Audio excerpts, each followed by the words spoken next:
Ça va, Aurel? I'm fine. How are you today? Wow, can be better. No jet lag? Of course, but honestly, doesn't matter. Good. Tell me, do you remember when you first thought about maybe I should start all over again? How long ago was that? I mean, we started to talk about that in the meeting at the foundation, if Yes. you will remember. And after I started to think about it, and finally, we're here.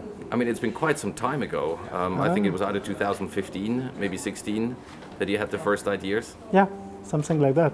Yeah. And after we start to work, and the result is crazy. And I discover what is your job, which is a tremendous work. The team also very professional. The booth that you did is amazing. You know, when I arrived in the hotel first night, I want to have a look. It was not possible, so I wait the day after. Another morning, I was really, wondering how the goodies will be displayed, if they are displayed. And the surprise was, total. It was better than in my dream. So I met a lot of people that I know, some customers that I didn't see for a while, some others that we see very often. Plenty of new people, very focused, a lot of knowledge about vintage, contemporary, or both. So it's I'm dreaming to join your team now. Oh, you're very kind. I mean, it's a pity that you can't see it, but yesterday here at the viewing, Laurent was wearing actually a suit that had exactly the color of this purplish blue. It was an absolutely flawless performance. I had to run the whole city to find the same tone. I have to tell you something. When you first talked to me and said, I might be thinking of starting all over again, I didn't believe it was going to happen. Really? I thought it was maybe a mood, some late midlife crisis type of approach. And you may remember I never called you to push or to inquire. Because I thought, let's first see if it was just a moment or if it was real. And I think it took 6 months for you to follow up and say, hey, Aurel, don't forget. You remember? And then I remember the first time I came to Paris.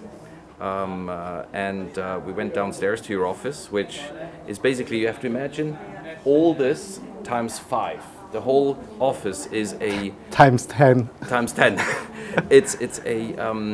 It's a watch ephemera museum, I would say. This is when I saw the watch collection for the first time. And I really enjoyed it, I tell you what I enjoyed most. First of all, that every watch had a story. And this is why it's called 43 Watches and Encounters. You told me how you sat with Jean-Claude Biver and just did over a lunch a quick contract. I remember how you designed with Bonatti, with Audemars, with many people the unique pieces. It was really fun. It wasn't work. It was tiring, but it was not work. It was fun. Yeah, just 6 hours meeting, first time. Yes, and then I came back a second time. And then what I also remember is when you started seriously pulling together things. Yeah. You checked every watch with your watchmaker, which was very professional. Everything was wrapped in plastic. And then you started labeling each item with each accessory, which I thought, wow. When looking at your office, I didn't think you were such an organized man, but you are. Did you ever have during the process a moment of regret where you said, maybe I should not do it. Maybe I should just keep the watches? There is no more question if you say, okay, everything go to the auction. And you already start to think, okay, what will be the next? Because a lot of people, here during the exhibition ask, okay, but what will be the next? I say, but the next will be, there is no problem to buy another MBNF, more complicated, didn't exist before. Another Urwerk won't be a problem. Another Hublot won't be a problem. Well, Silberstein will be a problem, but I will find another one in a Phillips auction one day or another. Now, what are you going to do the evening after the auction? Other than buying watches?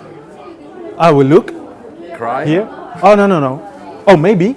Celebrate? No, maybe I cry if there is some pieces not sold. Maybe I will cry if it is not the price that I was thinking.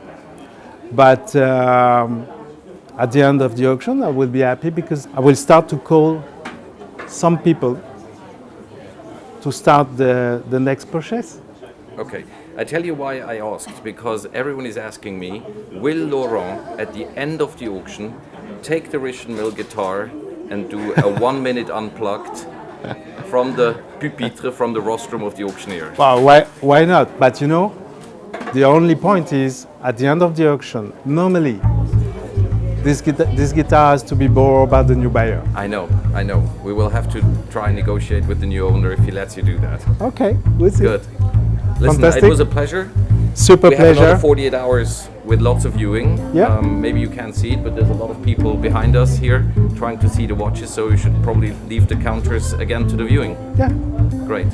fantastic. All the best. Thank you, Aurel. Thank you.